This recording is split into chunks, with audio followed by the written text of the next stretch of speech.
ჩვენთან არიან ერთ-ერთი ყველაზე სწრაფი ქართველები საქართველოში. მე და მამას ერთ საღამოს ჰქონდა ლაპარაკი, რომელიც ალბათ კარიერაში ერთ-ერთი ყველაზე მნიშვნელოვანი იყო.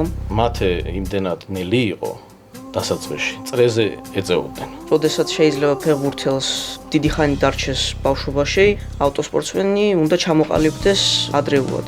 ერთ-ერთ შემთხვევას გავიხსენებ, როდესაც მე მივხვდი, რომ მათეში იყო უნიკალური თვისება. მაშინ მივხვდი, რომ მე ამ ბავშვში ამ მიმართულებაში ყველაფერს შევდები. რას ნიშნავს მშობლისთვის, როცა მცირეწლოვანი შვილი ყოველკვირეულად რბოლობს 200-250 კმ/სთ სიჩქარით? მშობლები ძალიან განიცდიან და დედაჩემ საერთოდ უყურებს. რომელია შენი საყვარელი ავტომრბოლელი და რატომ აიტონ სენა? მამა საკმაოდ აგრესიულად მეძახის, რომ ჩამოდი ჩქარავ. დაბადების დღე მაქვს, არაფერი არ დამიშოვებია. რა ხდება? ბევრჯერ მქონია უკან დაბრუნებულებს თვითმფრინავში ისეთი განწყობა, რომ ერთმანეთისთვის ხმა არ გაგვიცია. მოვიგეთ უღრიქულით, ბოლო მოსახლეში ბოლო წრეზე გასწავლეთ. რა დრამატულია. მე ვთვლი, რომ რაჭულები არიან დინჯები. ხო. მაგრამ სადაც საჭიროა, ძალიან ჩქარები არიან. რაჭული ლორი თუ რამე მწვანე სალათი. რაჭული ლორი. ქერა თუ შავრევანი.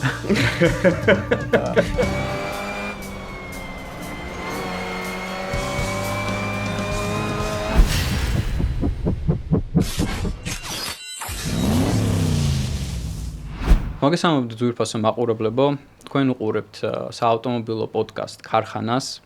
დღევანდელ ეპიზოდში ჩვენთან არიან ერთ-ერთი ყველაზე სწრაფი ქართველები საქართველოში, მათე კობახიძე, მამასთან ერთად ვაკო კობახიძესთან. გამარჯობათ.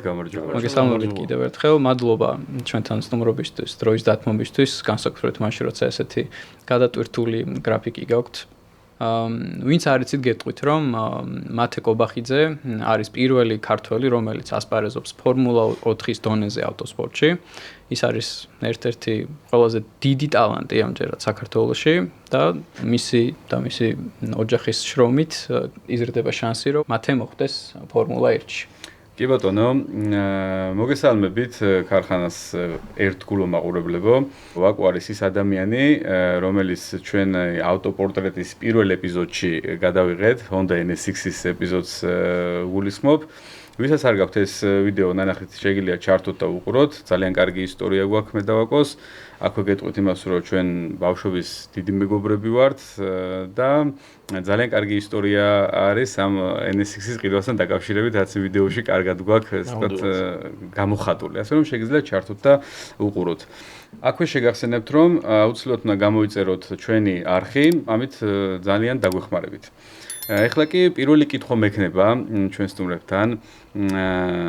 მე მაინტერესებს საიდან დაიწყო ავტომობილების მიმართ სიყვარული და ზოგადად საიდან წამოვიდა ავტორბოლა. რა თქმა უნდა ეს კითხვა ორივესთან მაქვს, ასე რომ მოდი მათემ დაიწყოს ჯერ. ჩემთვის მამასგან წამოვიდა ეს ყველაფერი. რუსთავში რომ დავდიოდი და მის როლებს უყურებდი, ეს ცეცხლი აინთო ჩემ გულში. და იმის შემდეგ პროფესიონალურად გავყევი ამ სფეროს და აქ აღმოჩნდი. ესე იგი ინსპირაცია ვაკო იყო. კი. ხო, ზოგადად ეს შემთხვევები ავტოსპორტში ხშირია ხოლმე, რომ მამისგან ძალიან დიდ, ესე ვთქვათ, ინსპირაციას იღებს პატარა ასაკიდან რა ადამიანი და ეს ძალიან კარგია რა, იმიტომ რომ ვფიქრობ, რომ რაღაც დამატებითი ბენეფიტიც არის ეს, რომ ძალიან პატარა ასაკში შენთვის გასაგები ხდება უკვე, რა არის ავტორბოლა, რა არის ავტომობილი და როგორ უნდა გიყვარდეს ეს ყველაფერი რა და. რაც შეეხება შენ შემთხვევას, ვაკო? მოგესალმებით. დიდი მადლობა თქვენ მოწვევისთვის. მივესალმებით თქვენს მაყურებელს. რაც შეეხება ჩემს ისტორიას, ყველაზე მძაფრად რაც მახსენდება ბავშვობიდან არის ის, რომ დაახლოებით 11-12 წლის ასაკში მამამ შეიძინა ავტომობილი BMW i36 328. 96 წელს. 96-97 წელს კი. და ეს ავტომობილი მაშინ მთელი სამყაროსთვის ერთ-ერთი ძალიან მაგარი ავტომობილი იყო და განსაკუთრებით საქართველოში. და ძალიან იშვიათი იყო ამავდროულად. და როდესაც მე ეს მანქანა ვნახე, მახსოვს რომ რამოდენიმე საათი გავატარე მასთან ერთად.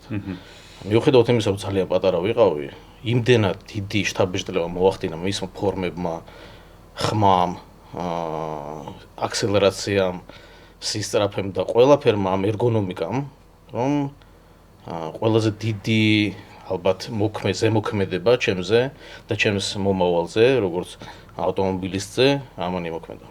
ესე იგი 36-328. სხვათა შორის ეხლავე მინდა აღვნიშნო, რომ ეს ავტომობილი დღემდე ამდენი წლის მერეც ძალიან პოპულარულია საქართველოში და არა მარტო საქართველოში, ავტოსპორტშიც და ხო, დარჩა მოკლედ იმ ავტომობილად, რა ავტომობილიც იყო თავიდანვე რა. მე მექნება მათესთან შეკითხვა. მათე, შენს სარბოლო კარიერაზე რო ვისაუბროთ, საიდან იწყება ის და როგორ მოხვედი ფორმულა 4-მდე? კარტინგი დაიწყო 6 წლის ასაკში, საქართველოს ჩემპიონატში მივიღე მონაწილეობა. თავიდან ძალიან დიდი განსხვავება მქონდა ჩემ მეტოქეებთან. შემდეგ მე და მამას ერთ საღამოს ჰქონდა ლაპარაკი, სადაც რომელიც ჩემს ალბათ კარიერაში ერთ-ერთი ყველაზე მნიშვნელოვანი იყო. მან თქვა, რომ გამომყევი, რასაც მე გეტყვი, შეასრულე, არ დაიზარო და ყველაფერი გამოგივა. ამის შემდეგ ძალიან დიდი შრომა ჩავდე. ბევრ რაღაცაზე უარი ვთქვი, რაც ძალიან მომწონს, რაც საკმაოდ ძნელი არის. გავხდი ორგზის ჩემპიონი საქართველოს და შემდეგ უკვე ევროპაში გადავედი, სადაც დიდი მიღწევები მქონდა. ესე იგი, ეს ყველაფერი 6 წლის ასაკში, ხო? კი, ძალიან ადრეული ასაკია. ძალიან ადრეული ასაკია, თუმცა ავტოსპორტში საკმაოდ ისეთი ასაკია, როდესაც ძალიან კარგი ასაკია კარტინგი და რომ ბავშვმა დაიწყოს, სიარულე არ ჭირდება მას 10 წელი და ზევით და ის არა, ძალიან პატარა ასაკიდანაც ამ ასაკმა ჩემი დაკვირვებით კიდევ უფრო ჩამოიწია ეს ბოლო, ხო, ადრე მასე არ იყო 6 წლის კარტინგს არ იწყებდნენ ხოლმე, უფრო ცოტა იქით რა 8, 9, 10 ფარგლებში და ეხლა უკვე შეძლებელია და ძალიან კარგია, იმიტომ რომ მრბოლელის კარიერა არც თუ ისე ხანგრძლივია, როგორც ყველა პროფესიული სპორტსმენის და რაც უფრო ადრე დაიწყებ, მით უფრო დიდი ხანი გექნება შენი თავის რეალიზებისთვის, ასე რომ ეგ მიხარია ძალიან, რომ ესე პატარა ასაკიდან გაქვს დაწყებული. მე მექნება შემდეგი კითხვა, რომელია შენი საყვარელი ავტომრბოლელი და რატომ აირტონ სენა? კითხვაზე უკვე პასუხი გავეცით. ანუ რა არის აქ საინტერესო? ხო, აი რატომ? იმიტომ ახალ თაობებს თაობაში ძალიან იშვიათად შემოხვედრია მრბოლელი, რომელიც ამ ძველი სკოლის წარმომადგენელი, მაინც და მაინც აირტონ სენაზე არ მაქვს აქ აქცენტი გაკეთებული. იქ მიხაილ შუმახერი იყო, იქ ალან პროსტი იყო, მენსელი და ძალიან ბევრი იყო, მაგას არ ჩამოვთვლით, მაგრამ რატომ ეს old school-ი და როგორ მიხვედი ესე ვთქვათ მაგამდე? იმით დავიწყოთ, რომ ჩემთვის 80-იანების ბოლო და 90-იანების დასაწყისი ალბათ ყველაზე სუფთა ეპოქა იყო ავტოსპორტის. ანუ არანაირი ელექტრონული დახმარება არ იყო, არანაირი ABS, არანაირი traction control-ი. და ჩემთვის მაგ ეპოქის მრბოლელები ყველაზე სუფთა და მანქანასთან დაკავშირებულები იყვნენ. კი ბატონო, კი ბატონო. ახლა შენასთან დაკავშირებით, ჩემთვის ყველაზე დიდი ტალანტის მქონე ადამიანი იყო. ყველაზე დიდი გულის მქონე ადამიანი იყო. მან ბრაზილიაში მილიონობით ადამიანს შეუცვალა ცხოვრება. კი ბატონო.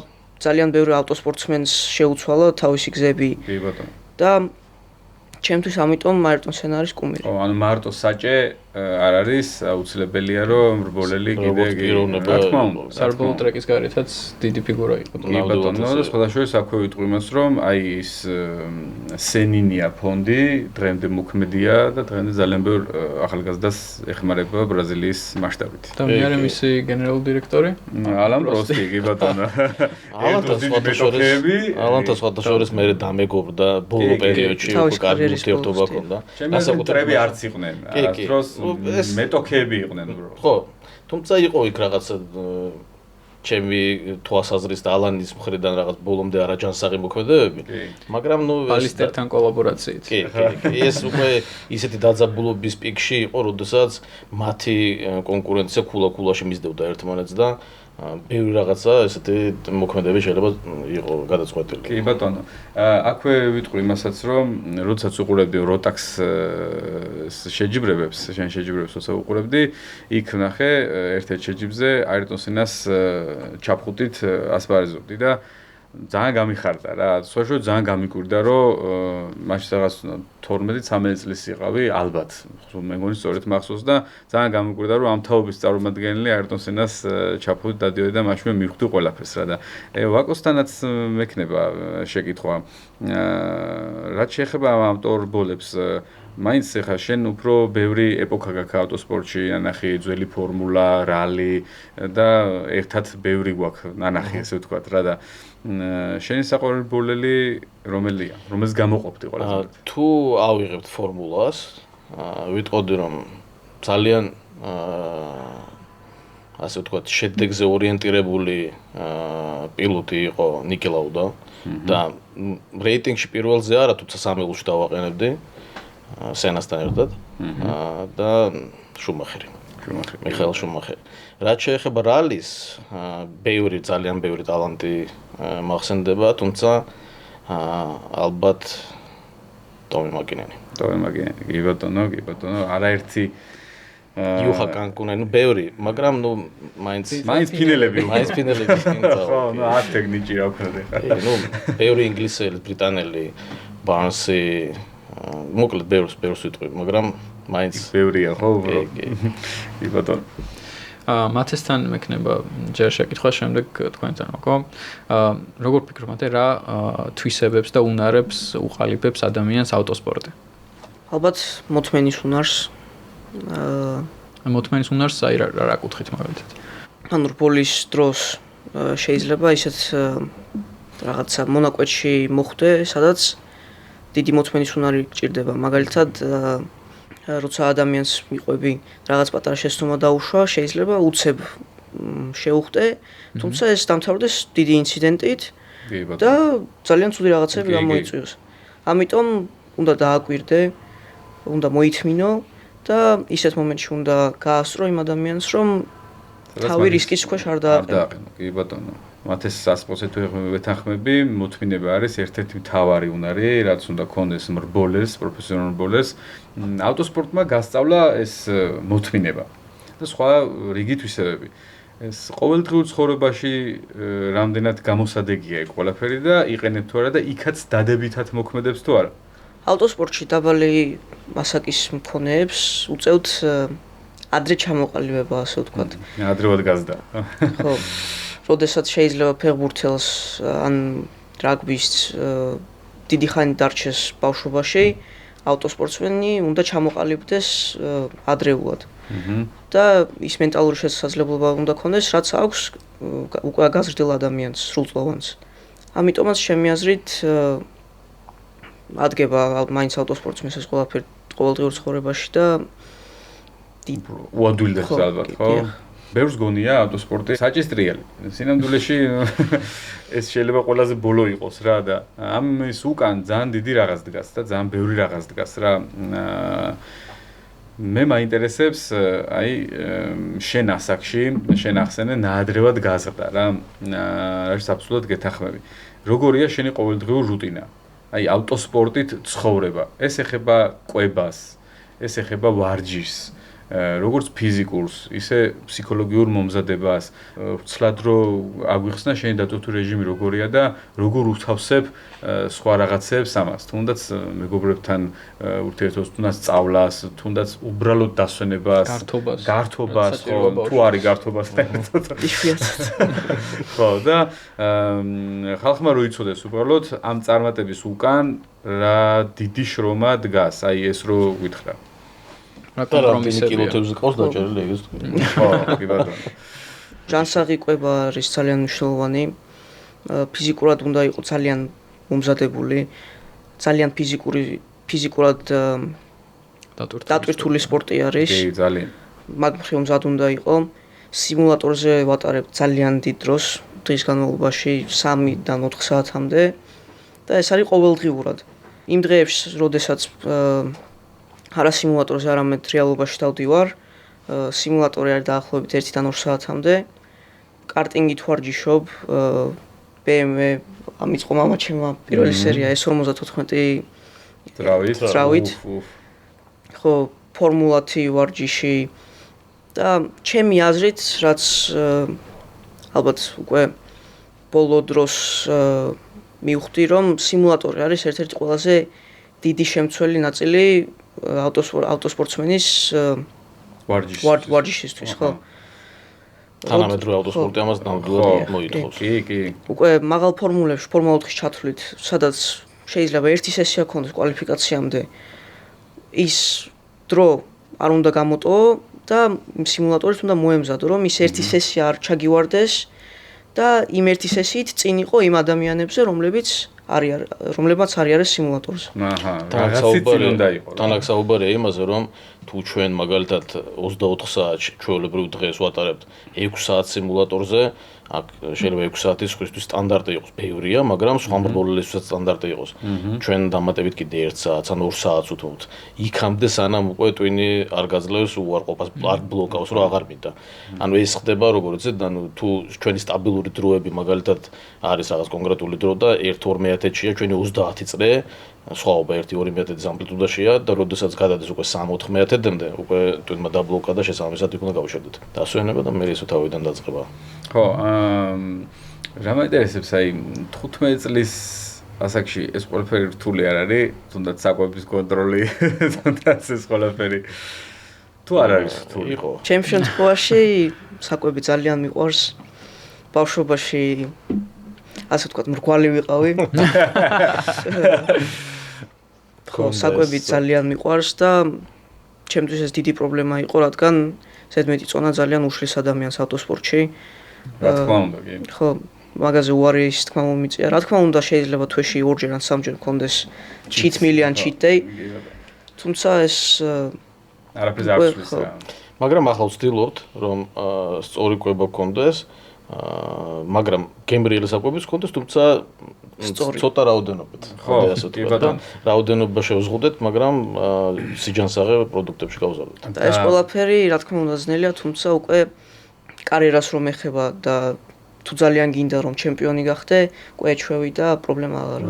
კი ბატონო, თავარი მიზანია და არა ყოველდღიურობა. ვაკო, თქვენი გადმოსახედიდან რო შევაფასოთ, აი როგორ ფიქრობთ, რა თვისებები ჩამოუყალიბა ამ რეჟიმმა, ამ ავტოსპორტმა, ამ რეჟიმის დაცვამ, ამდენმა კომპრომისმა მათეს? ზოგადად ავტოსპორტი განსაკუთრებით ადრეულ ასაკებში ანვითარებს ბევრ ძალიან მნიშვნელოვან თვისებას.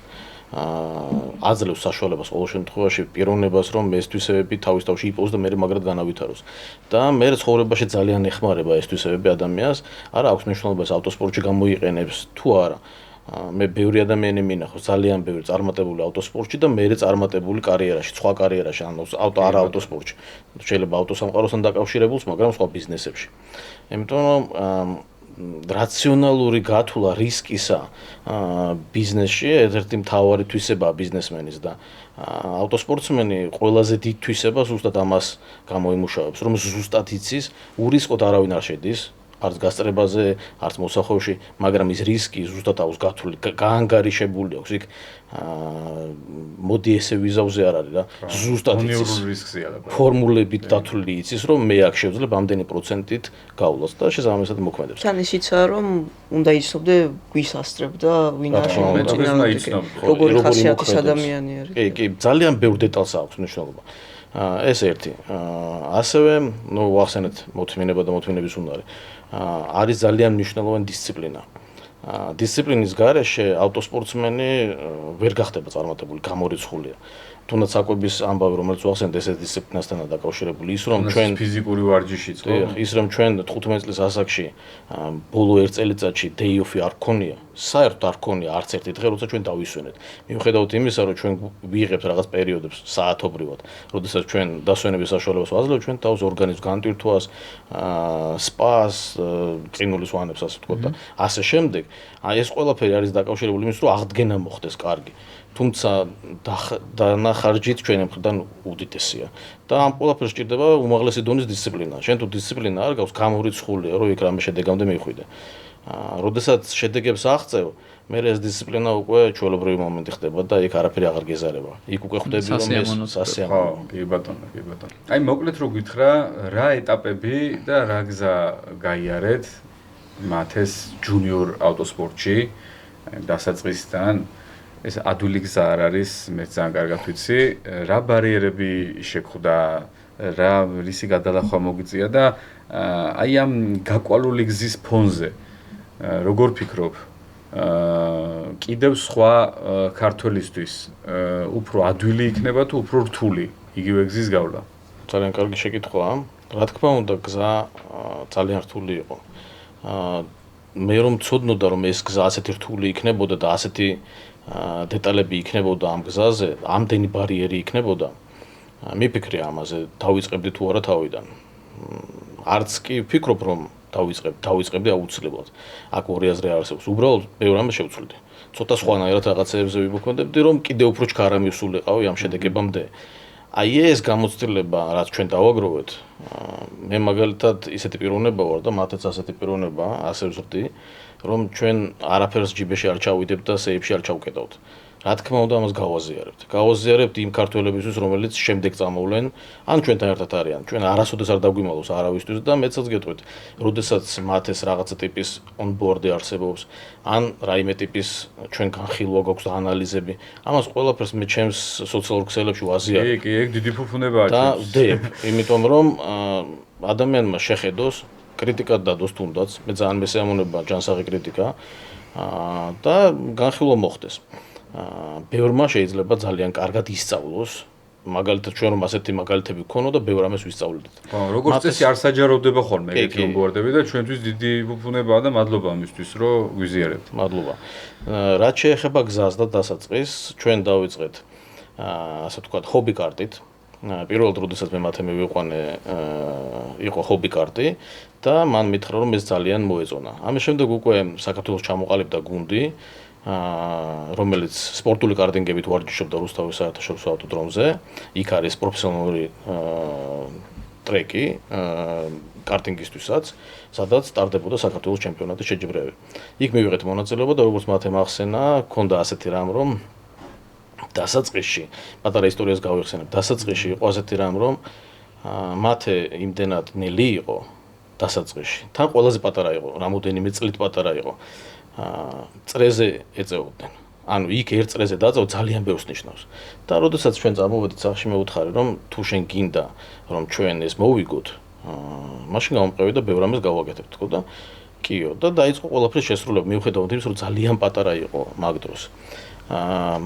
ერთ-ერთ შემთხვევას გავიხსენებ, როდესაც მე მივხვდი, რომ მათეში იყო უნიკალური თვისება, ნატურალურად შეგრძნება ავტომობილის მოქმედებისა. თუ როგორ იქცევა ავტომობილი. პირველად მის ასე ვთქვათ, სარბოლო კარიერაში გაწვიმდა ტრასაზე. მოგეხსენებათ, რომ არსებობს სპორტული საბურავი როგორც მშრალისთვის, ასევე სველისთვის.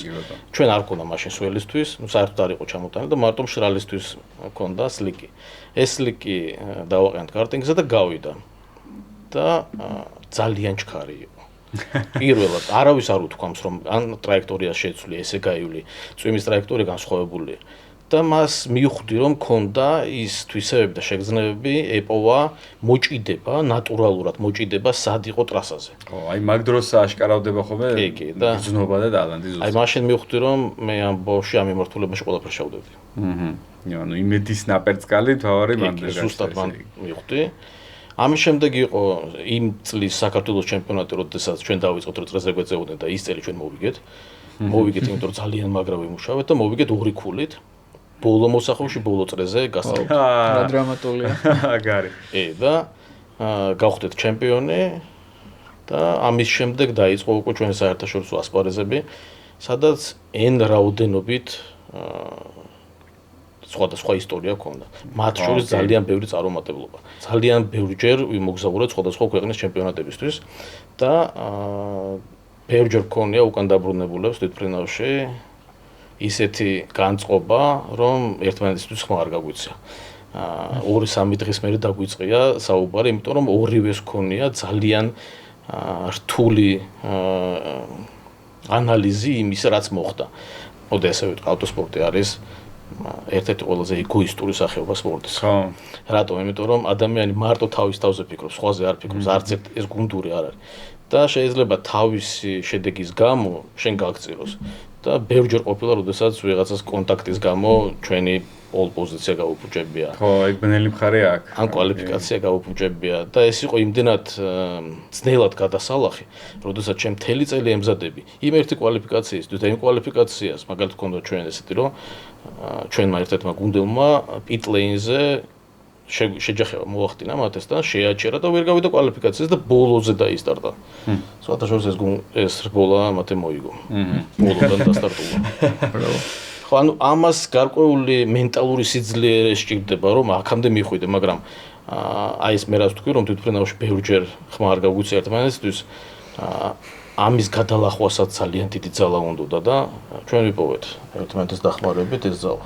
ძალიან კარგი, ძალიან მიხარია და ზოგადად პირველს გზის მჭრელს ყოველთვის ცოტა უფრო მეტად უჭირს, იმიტომ რომ ჯერ გაუკვალა გზაში მოძრაობს და მაგიტომ ვიგიღე ზუსტად რომ შემდეგ ეს გარკვეული გზა უკეთესი ხომ არ იქნება თაობისთვისაც. მე ვფიქრობ, რომ უფრო უკეთესი იქნება, იმიტომ რომ ის გამოცდილება, რომელსაც აზიარებთ, რომელსაც ეს ვთქვათ, რომელიც უკვე გაიარეთ, თუნდაც შორიდან დანახული ვიღაცისთვის უკვე ცოდნა ეგ და რაღაცაში გამოადგება. შეიძლება უფრო ნაკლები რესურსი დაიხარჯოს. ხომ ესეა რა? ამბოლოდ ეგრეა. პირველი მაინც ჩემი აზრით ცოტა უფრო რთულია ყოველთვის რა. ამავდროულად არის კიდევ ესეთი მომენტი, რომ საქართველოს დროშა და ქართული გვარი ჩანს იმ რბოლებში, რომელიც არის ყველაზე მაღალი დონის ელიტარული ტიპის ავტოსპორტში, ამ დისციპლინაში.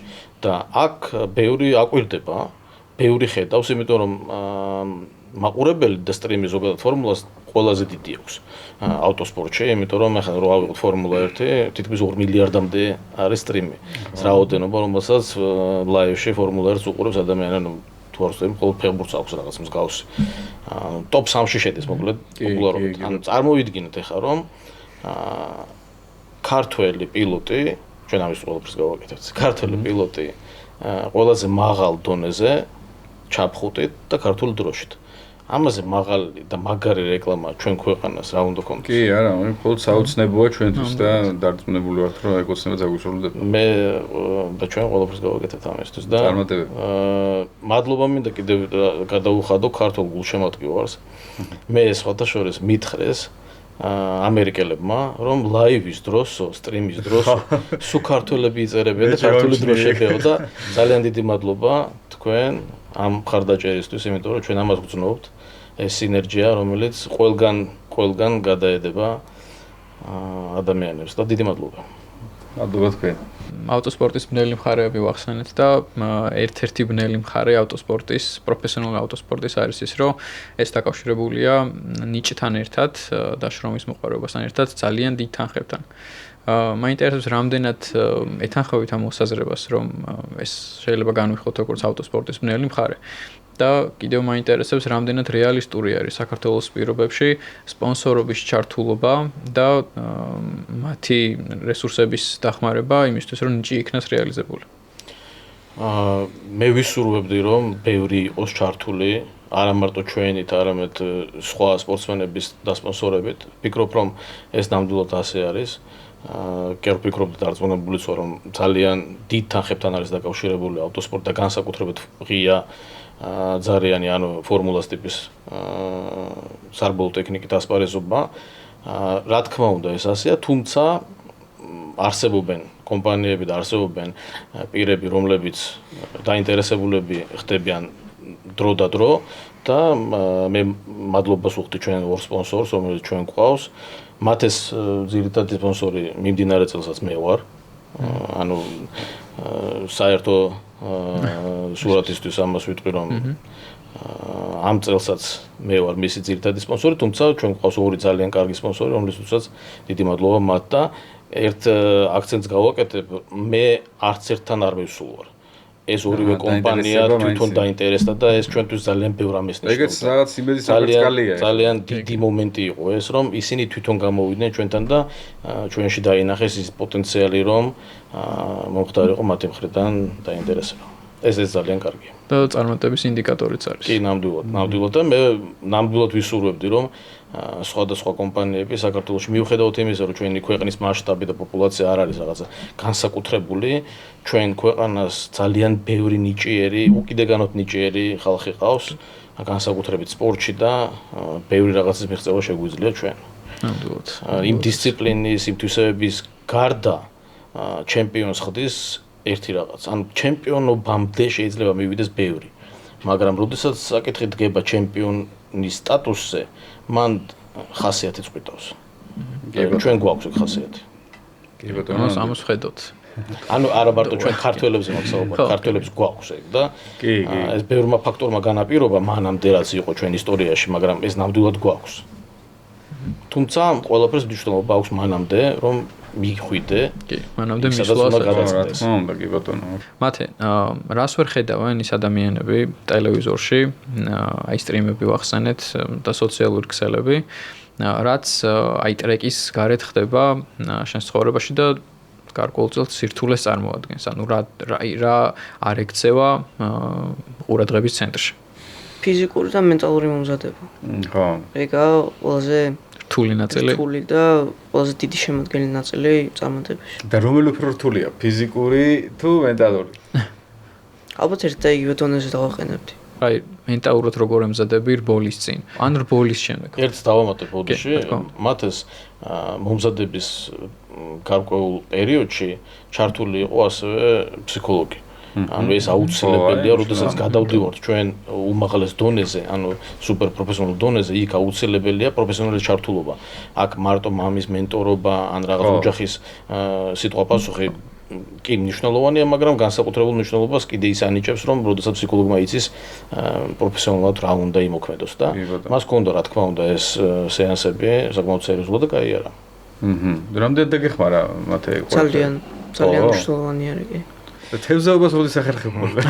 ვიცი რომ გიყვარს. აი ინგლისში რამოდენიმეჯერ მქონდა რომ 2 საათით ვიყავი ტბაზე ჩასული და შემდეგ დღის განმავლობაში ცოტა უფრო ინტენსიურად მომიწია ვარჯიში ვიდრე მაგის გამო რომ დაგეკომპენსირები. ძალიან დამაწყნარებელი სპორტი არის. ხო, კი, დღეს სპორტია უკვე. და ანუ გაშორებს ავტოსპორტისგან. როდესაც შეიძლება მთელი წელი ან თვე გაატარო ავტოსპორტთან ავტოსპორტის ცხოვრებით, იმ 2 საათი შეიძლება ცოტა დაშორდე და სხვა რაღაცაზე დაფიქრდე. და ეგეც მოთმინებას გასწავლის. ეგეც ხო, თევზაო. ჩვენ სხვადასხვა სპორტულად თევზაობთ, ანუ ძირითად შემთხვევაში არ მოყავს ნადავლი, ზახში უშვებთ. აჰა. რასაც ვიჭერთ უშვებთ. სპორტული ინტერესი უბრალოდ. ძალიან კარგი. მაგრამ ჩქარაც. მე მექნება მათესთან ეს კითხვა. რამდენად გაინტერესებს საბოლოო ტექნიკური მხარე, რამდენად ერკვევი ამ ყველაფერში და რამდენად ხარ ჩართული შენ გუნდთან ბრიტანეთში, ზოგადად ბოლოს ეხმარება თუ არა ეს? კი, ეხმარება, ანუ როდესაც ინჟინერულად ცოტა გარკვეული ხარ და ხვდები რა რასაკეთებს და რა როგორ მუშაობს, უმარტივებს ცხოვრება შენ ინჟინერს და შენ გუნდს. როდესაც მოსახლეობაში შედიხარ და ჩოჩავს ან უკანა მხარე ცოტა გადის, შეიძლება უთხრა რომ აი ეს მინდა რომ შემისწოროთ, მაგალითად ანტიროლბარი უფრო დაახისტოთ, ხო, ან კემბერ ქართულად როგორა დახრის კუთხე საბურავის გაზარდოთ, რათა შუა მოსახლეობაში როცა აწვევი მანქანას მეტი მოჭიდება ქონდეს და მეტი ძალა შეიძლება გავიდეს მანქანაში და უბრალოდ ანუ ეს ყველაფერი უმარტივებს ცხოვრებას შენსაც და ინჟინერსაც, რადგან დროს ძალიან მაგრად ზოგავ მაგით. ხო, რა თქმა უნდა, ხა ინჟინერისთვის თუ და გაურკვეველია, იქ საჭესთან რა ხდება, ხო, ეს ბოქსიდან ის ვერ აღება. ანუ რომ უთხრა რომ ჩოჩავს მანქანა და არ უთხრა საათ და რის გამო, მორჩა, ანუ არის ეს რა უნდა შეცვალოს, არის რა უნდა. შეიძლება უარესიც გააკეთოს, ხო ესეა, რა თქმა და კომუნიკაცია არ გქონდა რა. რო დაიკარგება სამი. როცა ეუბნები რომ მოსახლეობის გასასვლელში როცა გაზ ადგავ მაგ დროს ჩოჩავს, შეიძლება რაღაცა შეცვალოს და ძალიან დაიწყოს. იცის რა უნდა შეცვალოს, ეგაა ზუსტად სწორი ინჟინერია. ანუ ესე იგი სწორი მიტანა, სწორად ამბის მიტანა ძალიან მნიშვნელოვანია რა. და ხშირად ანუ ძალიან ხშირი კომუნიკაცია ექნება სავარაუდოდ შენ საბოლოო ინჟინერებთან. ტრეკის მიღმაცაც თუ რამეს გეგმავთ ხოლმე, რამეზე თუ საუბრობთ. საერთოდ უკვე დიდ მანქანებში რო გადადიხარ, სესიებს შორის გაქვს ძალიან დიდი დრო. ძირითადად 3-დან 4 საათამდე გახხოლმე. კარტინგი შეიძლება იყოს 40 წუთი და დღეში გქონდეს 10 სესია. ფორმულაში ასე არ ხდება. მაქსიმუმ რაც შეიძლება გქონდეს არის 3-დან 4 სესიამდე, რომლებიც არის ძალიან მოკლე და მათ შორის ძალიან დიდი დრო არის.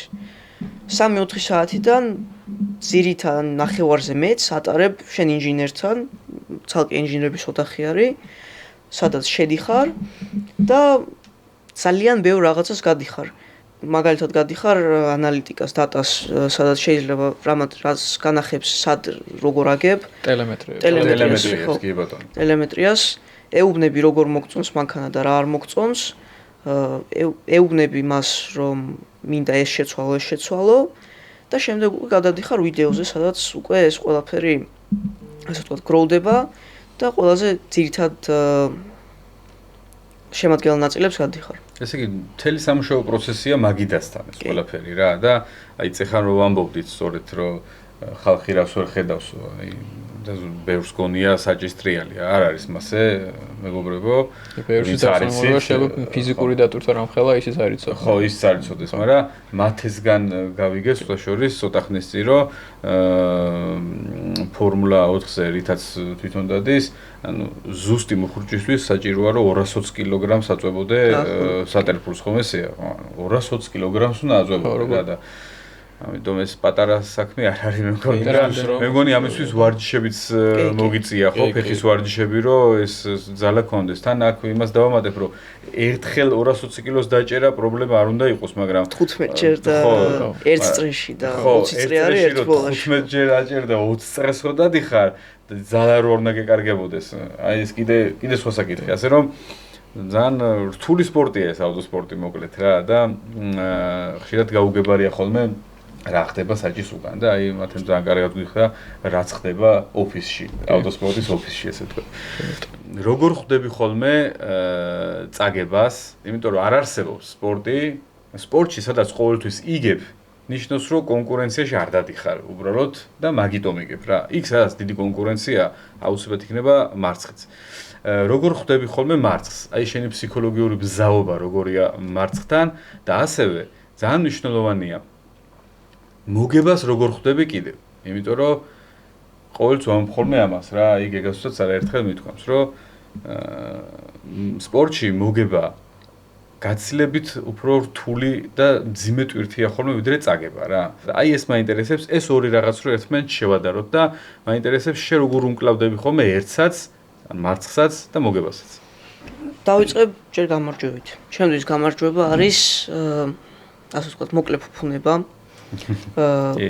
ხვდები იმას რომ საკმარისად იმუშავე რომ მაგ ეტაპზე მოგეგო თუმცა როცა ისაღამ მთავრდება გადადიხარ შემდეგ დღეზე და ნორმალურ განრიგს ვბრუნდები ვარჯიშობ კიდევ უფრო მეც ნუ კიდევ მოიგო და ასე გაგრძელდეს ეს ყველაფერი წაგებას ძალიან ძლიერად უნდა დახვდე ასე ვთქვათ რაც შეიძლება ცოტა დრო უნდა იყო მოწყენილი არ უნდა მისცე წაგებას იმის უფლება რომ შეგიშალოს თუ მაგალითად გაქვს ერთ შაბათ-კვირას 3 რბოლა, პირველ რბოლაზე რაღაც მოხდა წააგე.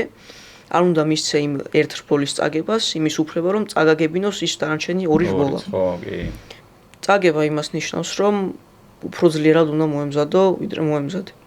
კი ბატონო, მე ერთ რამესაც ვიტყვი, რომ აი ჩემ სპორტულ კარიერაშიც ყოფილა ეს რაღაც დარწმუნებულება შენთანაც ბევრი იქნებოდა და ყველა სპორტსმენს ექნება ეს გამოცდილება რა, რომ ყოფილა შემთხვევა, რომ იმ დღეს, იმ რბოლაზე ყველაზე ჩქარი ყოფილი ვარ, ან ყველაზე მზად ყოფილი ვარ აბსოლუტურად, მაგრამ შეიძლება წამეგია. იღბალზე მაქვს ლაპარაკი აქ რა. ეს ხომ ძალიან დიდ როლს თამაშობს რბოლელის კარიერაში, იმიტომ რომ შეიძლება ყველაფერი გქონდეს, მაგრამ DNF-ით დაამთავრო რბოლა, იმის გამო რომ რაღაც იმ წამს, იმ ადგილას, იმ დროს, იმ დღეს ისე არ იყო, როგორც უნდა ყოფილიყო რა. კი რაღაცები, რა თქმა უნდა, შენზე არ არის დამოკიდებული, ხდება ასეთი რაღაცები.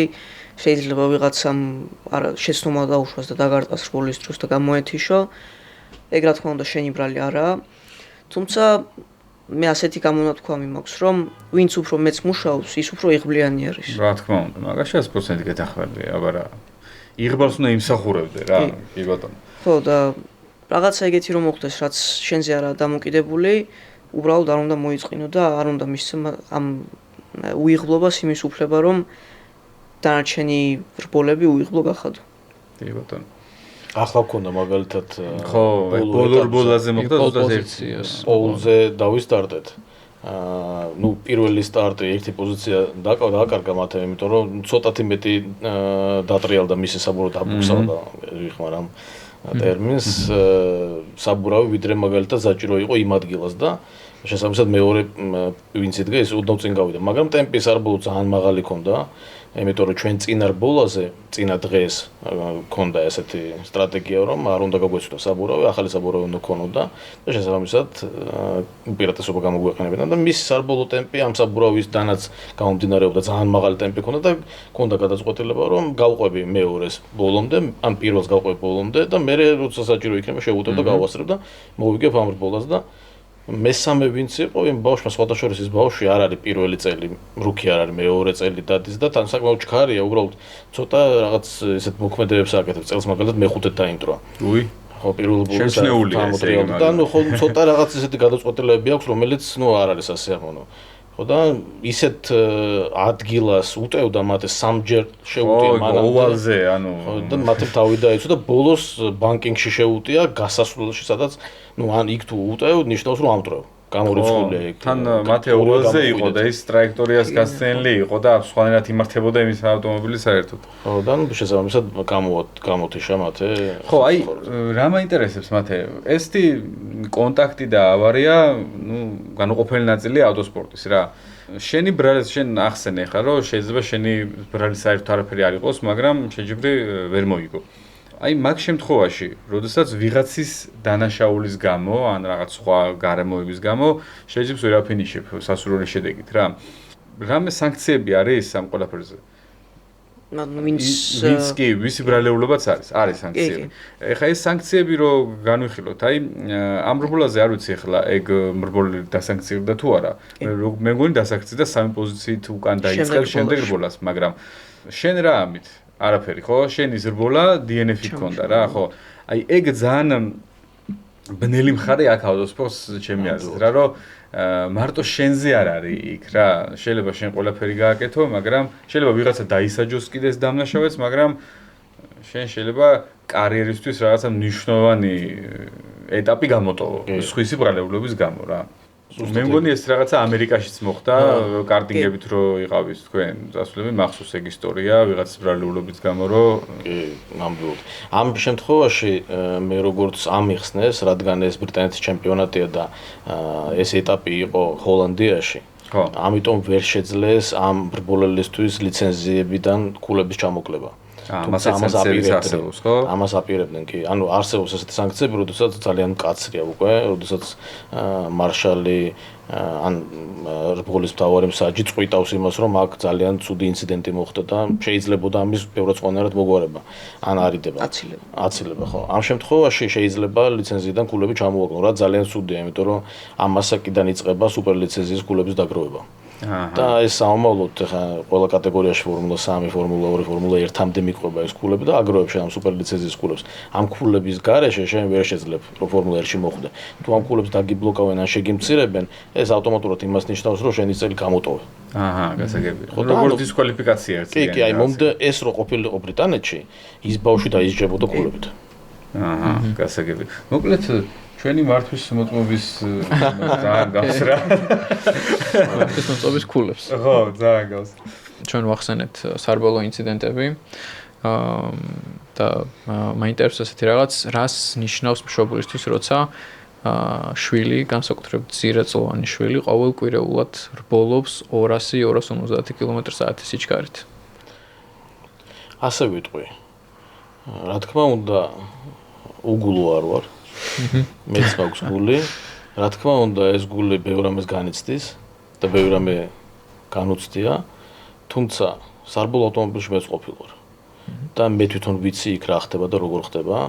ასევე მე ერთ-ერთი პროფესია ინჟინერია მაქვს და კარგად მაქვს შესწავლილი ავტომობილის უსაფრთხოება. ყველა ტექნიკის უსაფრთხოება, სადაც მათ ეს მიუღია მონაწილეობა, მისი ეკიპირების უსაფრთხოება და ამ რისკებსაც კარგად ვაცნობიერებ, სადაც იმყოფება. გარდა იმისა, რომ მე მას მაგრად ვენდობი და ვიცი, რომ ის უაზრო მოქმედებას თვითონ არ გააკეთებს, ამ რისკებსაც ვაცნობიერებ. რა თქმა უნდა, არსებობს ფაქტორები, როდესაც ეს მის გარეშე და მისი მოქმედების დამოუკიდებლად ხდება ინციდენტში მოხვედრა. რა თქმა უნდა, ამას ცოტათი განვიცდი, მაგრამ ახლა ბევრად უფრო ნაკლებად ვიდრე მანამდე. ოჯახის სხვა წევრების დამოკიდებულება როგორია? აი, მაგათ დედა, ბებია, ბაბუა, ხო არის ხოლმე ესეთი მომენტები, როცა აი რბოლას ვერ უყურებენ. რაც მე ამის ყურება არ შემელია. კი, რა თქმა უნდა, ჩემი მშობლები ძალიან განიცდიან და დედა ჩემს საერთოდ ვერ უყურებს. რაც შეეხება ჩემს მეუღლეს, ჩემი მეუღლე ჩვენი ძალიან სერიოზული და მაგარი გულშემატკივარია, დასაწყისიდანვე და ყოველთვის ყველაფერში გვერდში გვიდგას. არასოდეს არ გქონია არც ერთ ეტაპზე წინააღმდეგობა თუ სადან რამეში არ უნდა მიგვეღო მონაწილეობა პირიქით. ყველაფერში გვაგულიანებს, გვამხნევებს, ჩვენ გვერდზეა, სადაც საჭირო გვეხმარება და მადლობა მას ამისთვის ნამდვილად. მომხდარა თუ არა ის გამოცდილება გაქვთ თუ არა, ზოგადად ხდება თუ არა თქვენ შორის რაღაცაში გაურკვევლობაა, რომ არ ეთანხმებით რაღაც სარბოლესთან, ბოლასთან დაკავშირებით. კი, შენს და მათეს შორის და ყოფილა თუ არა ესეთი შემთხვევა და ზოგადად აი სად თავდება მამობა და სად წება მენეჯერობა რა. მოდი ასე ვიტყვი, სარბოლო ივენტზე, როდესაც ღონისძიება არის სარბოლო, იქ მე ძალიან მიჭირს რომ იყო მისი მამა. იქ მე ვარ მისი მენტორი და მენეჯერი. რა თქმა უნდა ძალიან ბევრს ვკამათობთ. თუმცა თვითონ რბოლის დღეებში თითქმის არასდროს. როდესაც ჩვენ ვიწყებთ დასაწყისში, მომზადების პერიოდში, ან მას შემდეგ, როდესაც ანალიტიკას ვაკეთებთ, როდესაც დავსხდებით და ერთმანეთს უზიარებთ ჩვენ აზრებს, რა თქმა უნდა ბევრს ვკამათობთ. თუმცა ეს კამათი რაღაც განსაკუთრებულ ჩხუბში არასოდეს იზრდება. ვკამათობთ შეიძლება 1 საათს ვიკამათოთ, საათნახევარიც. მივიდეთ რაღაც დასკვნამდე, ან ვერ მივიდეთ დასკვნამდე. აქ ეს ნორმალურია და ჩვენ აზრებზე დავრჩეთ. მე ვფიქრობ, რომ ეს ჯანსაღი პროცესია და ეს ასე უნდა გავწოდოს. რაც შეეხება მამობას, ჩვენ ძალიან კარგი მამაშვილობა გვაქვს და აქ ვფიქრობ, რომ სახეობას არ ურევთ და ჩვენ იქ ვართ მამაშვილი, სადაც თავისუფლად ვზრუნავთ ერთმანეთთან თავს ძალიან და გვაქვს ასეთი ბევრი მიმართულება, სადაც ყველაფერს ვტოვებ და მივდივარ და იქ ვარ თავიდან ბოლომდე ერთმანეთთან გახსნილები და თავისუფლები. ძალიან კარგი. მაინტერესებს არსებობს თუ არა რბოლის დროს შიშები და ვეცდები დავა კონკრეტულ გულისხმობ, ვინც ფორმულა 1-ის მაყურებელია, ეცოდინება ალონსოს ცნობილი გადასწრება მიხაელ შუმახერზე, როდესაც მან თქვა, რომ მიხაელს ოჯახი ელოდებოდა და მისთვის ეს გარკვეულწილად იქნებოდა ბარიერი, რომ აქსელერატორის სატერფულიდან ფეხი არ აიღო. თქვენ პატარები ხართ, ეს ბარიერი არ გაქვთ, თუმცა მაინტერესებს სხვა შიშები არის თუ არა. კონკრეტულ მომენტში თუ განგიცდია რაღაც. ხო, რა თქმა უნდა შესაძლებელია, რომ რბოლის რაღაც მონაკვეთში რაღაც მოხდეს ან სეივი გააკეთო, სადაც შეიძლება ცოტა შეგეშინდეს, თუმცა დიდი ნაწილი ალბათ წარმატების ავტოსპორტში არის უშიშროება და რისკებზე წასვლა. ამიტომაც დიდად შეშინებული ვერ ივლი. კი ბატონო. რაც შეეხება თამდებია, მაგრამ არა გადამწყვეტი. ერთ რამს დავამატებდი. რადგან თქვენ ახსენეთ ასაკი, ეს ძალიან მნიშვნელოვანი ფაქტორია, რომ ამ ასაკში განსაკუთრებული შიშის მომენტები არ არსებობს, შეიძლება მე შემდეგ ასაკებში მოგივიდეს. მაგრამ ეს როგორც პოზიტივი შეიძლება იყოს განხილული და ასევე ნეგატივი. რატომ ნეგატივი? იმიტომ რომ ხანდახან გაუთვითცნობიერებლად შეიძლება მოქმედებდეს რომელიმე პილოტი და რბოლელი და ასწრებდეს და აკეთებდეს ისეთ მოქმედებას, რომელიც განწერულია პირდაპირ დასაწყისშივე და ხიფას ქმნიდეს საერთოდ. აი ფორმულაში, განსაკუთრებით მეოთხე ფორმულაში ეს ძალიან იგრძნობა. კარტინგშიც იგრძნობოდა განსაკუთრებით ძალიან მაღალ დონეზე. პილოტები იქ არიან ტოპ 10-ში ვინც არის ძირითადი ნაწილი ტოპ 10-ის ყველა ძალიან ჩქარია და იქ თითქმის არ ხდება. მაგრამ თუ მოხდა ისე, რომ შენ მოხვდი, მაგალითად კვალიფიკაცია გაგიფროჟდა რაღაც და მოხვდი 27-ზე. იქ შეიძლება შეხვდეს ისეთი პილოტი, რომელმაც გაუაზრებელი მოქმედება გააკეთოს და დაგამტრიოს. კი ბატონო, კი. ყველგან მასია რა, აი ჩვენ ჩემპიონატებშიც მასია რა, ყველაფერი უნდა ეცადო, რომ უკან არ მოხდე, თორე იქიდან გზის გამოკვლევა ძალიან რთულია რა. აი მათთან მოახსენა დასაწყისში რომ კონდეს მოთმინების უნარი. აი მაგალითად მოგივიდა შემთხვევა და 25 ხარ და გრიდზე რომ 25-ე დაისტარტები, შენ აცნობიერებ რომ რაღაც გარკვეული დრო გაქვს, 25 წუთი გაქვს რომ ახვიდე სამეულში ან პირველზე მიხვიდე. აქ თუ შენ თავიდანვე დაიწყე ჩქარა მოქმედებები და უაზრო გასწრებები დაიწყე 20000 ვერ გაცდები. ჩამოხვალ უკან პირიქით. ამიტომ მოთმინებას დიდი მნიშვნელობა აქვს, რომ გათვალო ზუსტად რომელ მოსახლეობას სწორი მოხსნებები გააკეთო. მაინტერესებს მამისგან მიღებული რომელი რჩევა გახსენდება ყველაზე ხშირად. მესმის რბევი იქნებოდა. ძალიან ბევრი რჩევები აქვს ჩემთვის მოცემული. რისთვისაც ძალიან მადლობელი ვარ. რადგან ერთ-ერთი ყველაზე დიდი მენტორი არის ჩემ წარმატების გზაზე. მადლობა. თუმცა ალბათ არ ვიცი ზელია, იმიტომ რომ ძალიან ბევრი რჩევა აქვს ჩემთვის მოცემული. ყოფილა შემთხვევა, როცა შენ მართალი ყოფილიყარ და ისეთი რამე ურჩევია, რომ შენ უფრო მართალი ყოფილიყარ იმ შემთხვევაში, რბოლის დროს რა რაღაც, ესეთი რამე თუ ყოფილა. რაც ძალიან ბუნებრივია მე მგონი. მე მგონი ყოფილა. ყოფილა, თუმცა ხო, იმიტომ რომ ჯანსაღი ის ნამდვილად მეც იგივეს გეტყვი მათე, მიუხედავად იმისა, რომ ჩემზე ბევრად პატარა ხარ. თითქმის 25 წლით. ვიტყვი რომ მე შენგანაც ბევრს სწავლობ და ავტოსპორტით არა მარტო, ისედაც მენტალურად ძლიერი პიროვნება ხარ და ეს ბევრისთვის მაგალითია, მათ შორის ჩემთვისაც. ეხლა კი ცოტა ეროვნულ საკითხსაც რო შევეხოთ, რაც ძალიან მნიშვნელოვანია ჩვენთვის როგორც თქვენ გულშემატკივრებს და თქვენთვის როგორც ადამიანებს, რომლებიც ქვეყანას წარმოაჩენთ ქვეყნის ფარგლებს გარეთ. ძალიან დიდი პასუხისმგებლობაა ეს და ძალიან დიდი საქმეა მოკლედ. ხო და ეს რაღაც მაინტერესებს. აი მაშინ როდესაც იცი მათე რომ მთელი საქართველო გიყურებს, შენ რბოლას უყურებს, შენს შედეგებს უყურებს, მთელი ქვეყანა გულშემატკივრობს, გიყურებს, ყველა გაკვირდება და ასე შემდეგ. ეს შენთვის мотивация უფროა თუ დამატებითი წნეხი, ესე ვთქვათ. უდიდესი мотивация არის ჩემთვის ეს ყველაფერი. ნაკლებად წნეხი, ალბათ უფრო мотивация. უფრო мотивация. რაც შეეხება წნეხს, აი რა წნეხი შეიძლება იყოს, რა შეიძლება აი გაწვებოდეს რბოლის დროს ყველაზე მეტად. აი რა ყოფილა ეს რაღაც, რასაც ეს ვთქვათ უფრო მეტად დაუმძიმებია შენი მდგომარეობა რა. ალბათ სხვა პილოტებზე ფიქრი და ძალიან overthinking რა. ხო, მეტოქე, ისე მეტოქე თუ იქნება წნეხი შენი, ხო? ხო, ეგ ნუ გარდაუვალი წნეხია ხა. ეგ უფრო კარიერის დასაწყისში მქონდა ალბათ და ახლა უკვე გადავლახე ეს ყველაფერი. მე ესეთ რამეს დავამატებდი. წნეხს რა თქმა უნდა ბევრი ფაქტორი ქმნის და განსაკუთრებულად წნეხს ქმნის ის ფაქტორი და ნერვიულობას გიმატებს როგორც ბოლოს მეც მივლია სპორტული ავტომობილით და ვიცი. მაშინ როდესაც რაღაცებში დარწმუნებული არ ხარ. მაგრამ როდესაც სათანადოდ მომზადებული ხარ და თავდაჯერებული ხარ, ესეთი მომენტები ხო უკვე აღარ გიქმნის არაფერს და შენთვის ნორმაა. კი. შემთხვევები თუ ყოფილა, მაგათაც აი მათეს თავისი უნარები სხვანაირად უჩვენებია. კი. ქონდა ჩვენ ესეთი შემთხვევა, თან არა შორ წარსულში, უახლოეს წარსულში იყო ასეთი რამ, რომ დეკამათებოდა თავის სარბოლო ინჟინერს და ეუბნებოდა რომ ერთ-ერთ მოსახლეობაშიო მე მირჩევნიო რომ ესე უნდა გავიარო და საკმაოდ სერიოზული კამათი იყო ამასთან დაკავშირებით და მოკლედ დიდად არ მისცეს ამის უფლება და ფორმულა 4-ში არის ასეთი რამ რომ როდესაც მორჩება კვალიფიკაცია, პოლ პოზიციის წრეს უზიარებენ ყველა გუნდს და ანახებენ, აჩვენებენ როგორც ვიდეოს, ასევე ტელემეტრიას. და ის პირველი მოსახლე როცა გვაჩვენეს, ზუსტად ისე იყო გავლილი როგორც მათემ თქვა. ესე იგი მართალი იყო მათე. მართალი.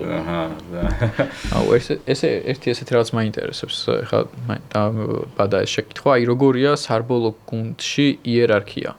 აი ეს არ მისცეს უფლება არ მისცეს, რატო არ მისცეს უფლება და ვის აქვს? ანუ მათ თავისი ახსნა ჰქონდათ. ანუ აქ არ იყო კონკრეტულად ის რომ მოდი თუ გინდა თუ არა რობოტს გაგხდი. არა, თავისი ახსნა ჰქონდათ ამისი.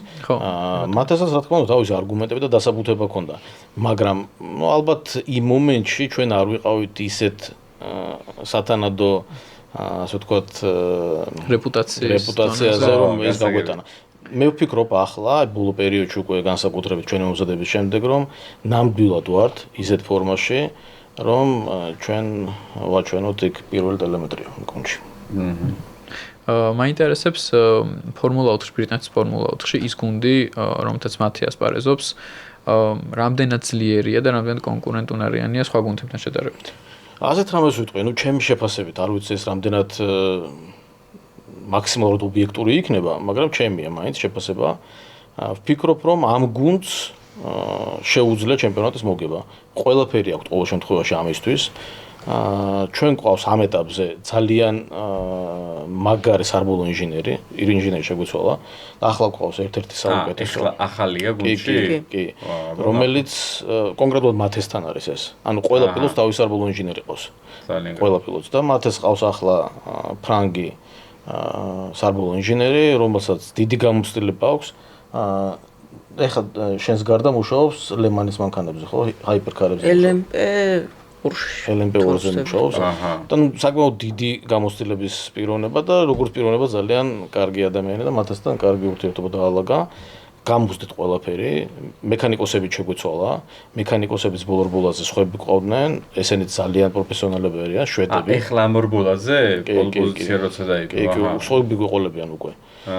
იყო გარკვეული ნიუანსები, რის გამოც ეს ყველაფერი მოხდა. ჩვენ არ გქონდა იმის ილუზია, რომ ფორმულა 4-ს დავიწყებთ და მოვიგებთ პირველივე რბოლებს. რატომ არ გქონდა? იმიტომ რომ ჩვენ რეალურად რომ ვთქვათ, ნამდვილად რუკი მათეა.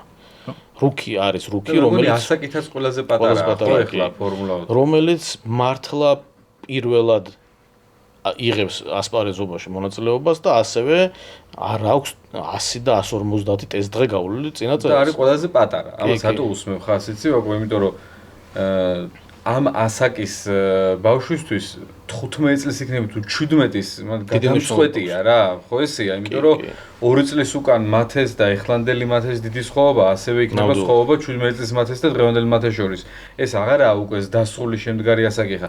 37 წლის ხა თუ 35-ის რო აზრი აღარა აქვს ორბოლელისთვის, დიდად აზრი რო არ აქვს. ესე არ არის და მაგიტომ უსმევ ყოველთვის ხას მაგას, რომ ყველაზე პატარა ეს ძალიან მაგარია. ყველაზე დიდი რამდენი წლის ასპარეზობს ფორმულა? არ არის შეზღუდული. ხო.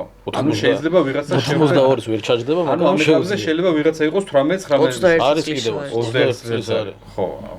ელა ლოიდი 21 წლის არის.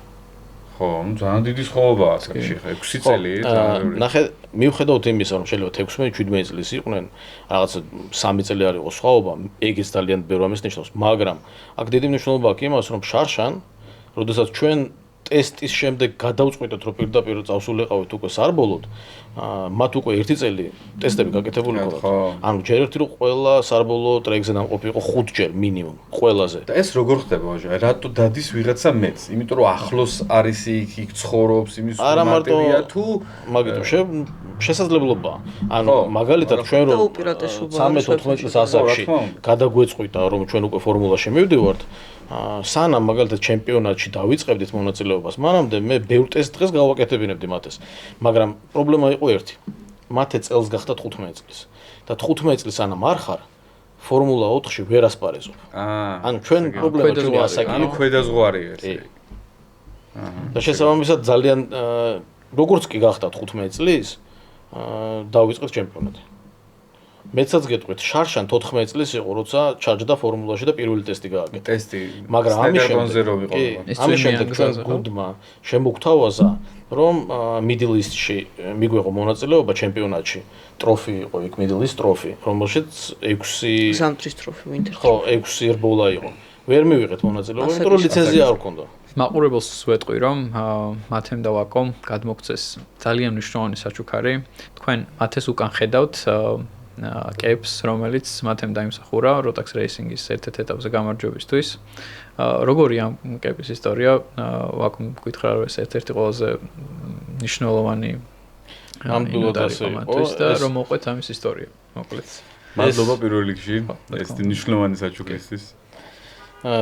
ეს კეპი ეფარა მათეს, მაშინ როდესაც ავიდა პოდიუმზე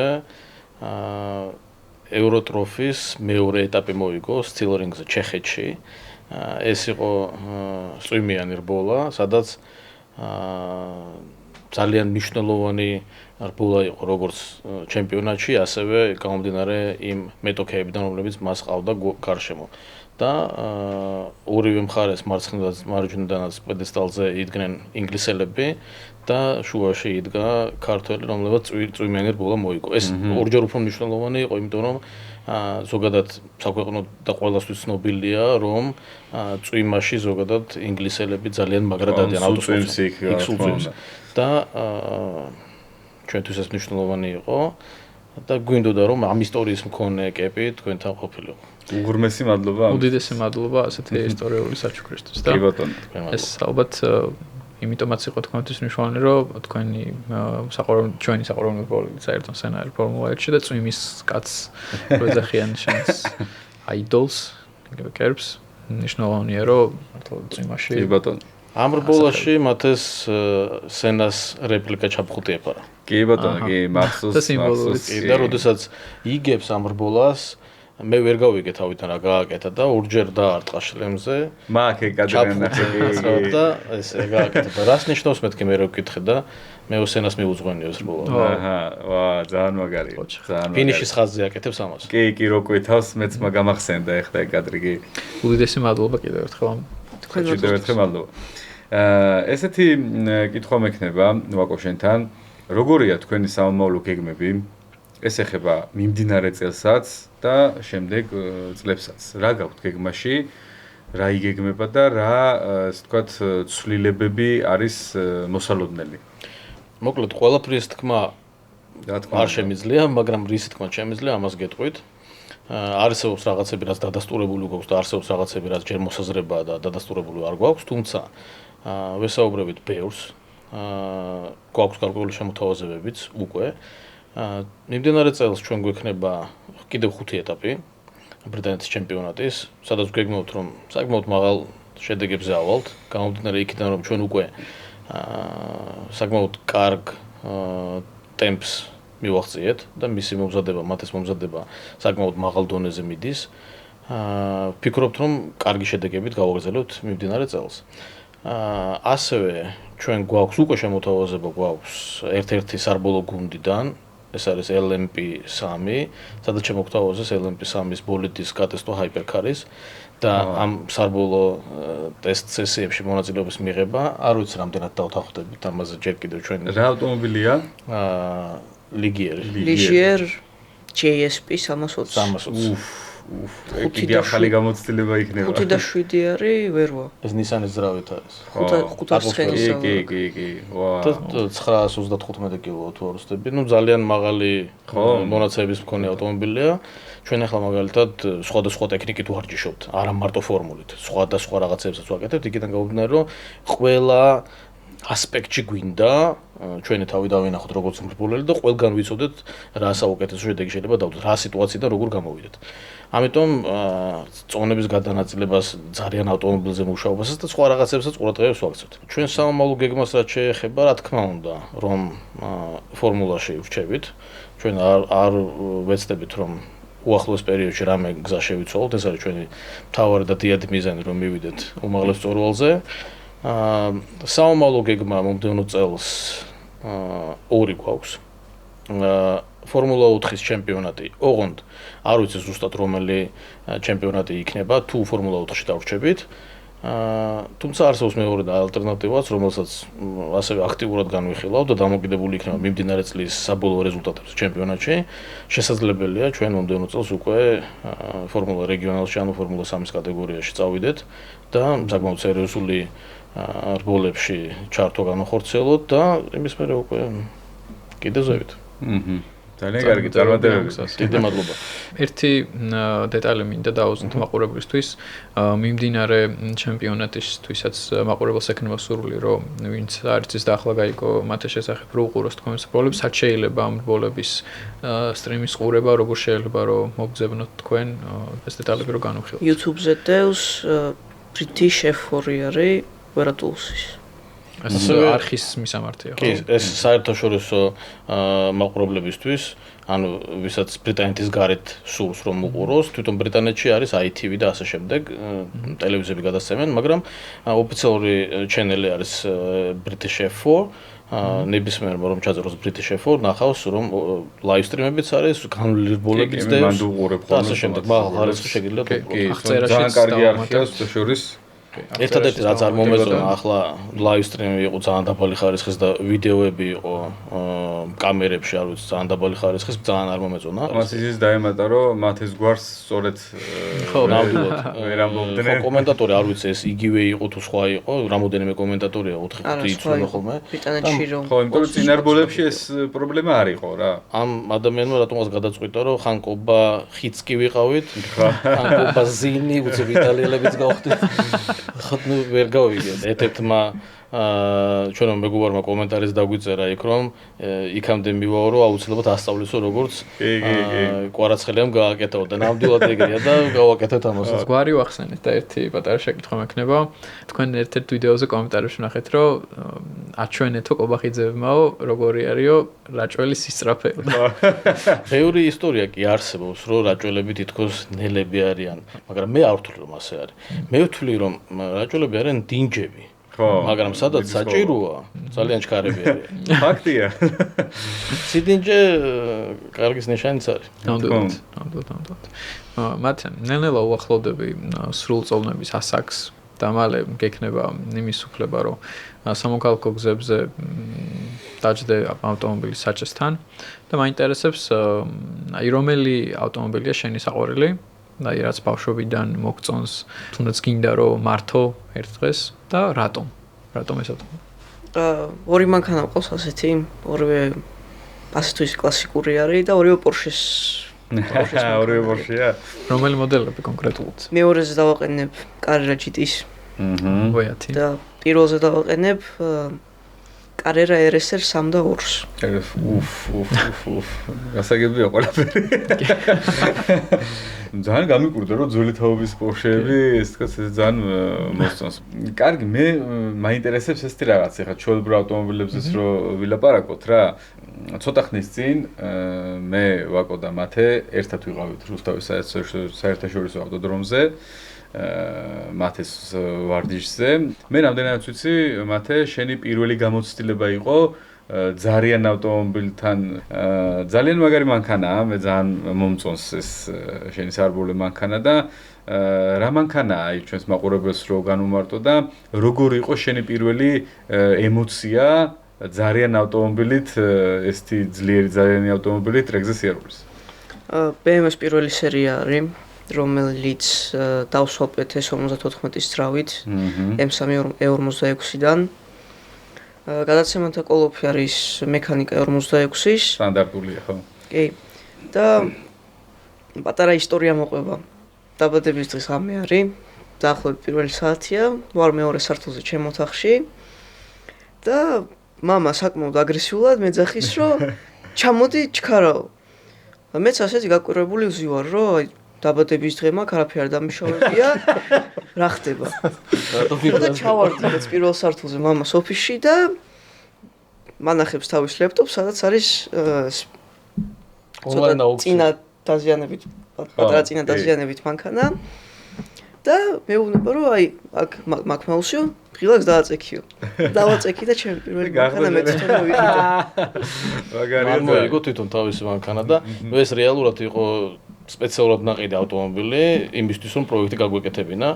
და ძალიან დიდი ხანი დასჭირდა კიდეც რომ ამ იდეალურ კონდიციამდე მისულიყო ეს ავტომობილი. ნამდვილად და სხვათა შორის მადლობა მინდა გადავხადო ყველა იმ ხალხს ვინც ამ პროექტში მონაწილეობა მიიღო, იმიტომ რომ ყველა ძალიან დიდი ენთუზიაზმით გვედგა გვერდში რომ იცოდნენ მათესთვის კეთებოდა ეს მანქანა. მეც მქონდა იმის ბედნიერება რომ ამ პირველი სერიით ტრეკზე მეც გამეტესტა ეს ავტომობილი და ვიტყვი რომ ძალიან მაგარი მანქანაა და სხვა შორის მოუთმენლად ველოდებოდი მათე როგორი იქნებოდა ძალიან ავტომობილზე რა, აი მოუთმენლად ველოდებოდი, ძალიან მაინტერესებდა რა და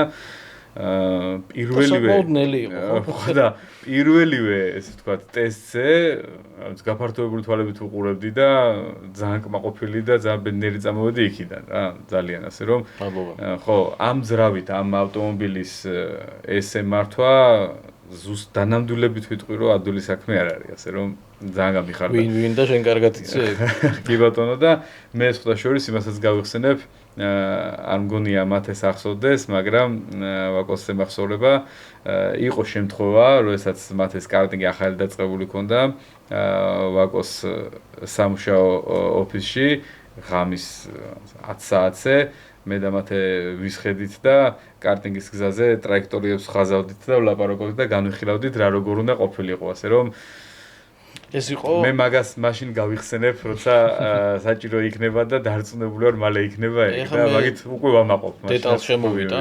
ეს იყო ის წელი, როდესაც მათე კარტინგში საქართველოს ჩემპიონი გახდა და ერთ-ერთი ბოლის წინა ვიკენდის წინა საღამო იყო, სადაც ჩვენ ტრაექტორიებს გავდიოდით და თენგო და მათე ერთად სწავლობდნენ ამას. პროფესორ თენგო ასწავლიდა მათეს. კი იყო ნამდვილად ეს. მაგით ვამაყობ ზან. მე მაინტერესებს ტექნიკურ დონეზე ვაკუთრებთ თამაშს შეკითხვა პირველი სერიის ანუ 1M ამ სახელწოდებით BMW ბევრი ენთუზიასტისთვის და ჟურნალისტისთვის არის საუკეთესო BMW რაც გამოსულა მისი ზომიდან, აგრეგატებიდან და მართვის უნარებიდან გამომდინარე. ხოლო მეორე მხრივ 46 M3-ის S54 ძრავაც ისტორიაში ერთ-ერთ საუკეთესო ძრავად მიიჩნევა. მხოლოდ BMW-ის ისტორიაში, არამედ ზოგადად საავტომობილო ინდუსტრიის ისტორიაშიც. მაინტერესებს როგორ შეარჩიეთ ძარა აგრეგატის მიხედვით და პირიქით. მოკლედ ეს პირველი სერია როგორც გეომეტრიული მოწყობილობა, ასე ვთქვათ, გეომეტრიული აგრეგატი ძალიან საინტერესო იყო თავისი პარამეტრებით ჩვენთვის, ბაზა, წონა და ასე შემდეგ და ავარჩიეთ, რომ ყოლოდა სარბოლო ავტომობილი ტრეკისთვის ბოლომდე მომზადებული. რაც შეეხება 1M-ს, ქარხნულად 1M-ი გამოდის ტურბირებული ძრავით. თავიდანვე გადავწყვიტე, რომ ტურბო ძრავით არ მინდოდა სარბოლო ავტომობილი ყოფილიყო, მათეს პირველი სარბოლო ავტომობილი, რომელთაც ტრეკზე ვიდა. მინდოდა ყოფილიყო მაღალბრუნიანი ატმოსფერული ძრავა. მაღალბრუნი რატომ?